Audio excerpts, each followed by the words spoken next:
kedua adalah melalui tarikat menuju Allah, melalui tarikat, iaitu melalui Ainul Yakin.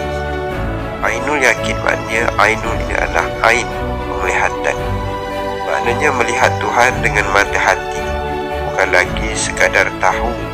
Pada peringkat syariat adalah mengetahui dari segi ilmu, tetapi pada peringkat tarekat adalah mengetahui dari segi merasai dan menyaksikan melalui mata batin.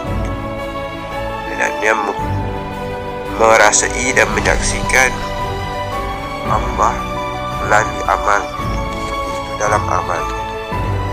Contohnya seperti seorang yang melihat api dengan matanya sendiri, bukan lagi melalui ilmu atau melalui pengetahuan atau melalui berita, tetapi melalui pengalamannya sendiri.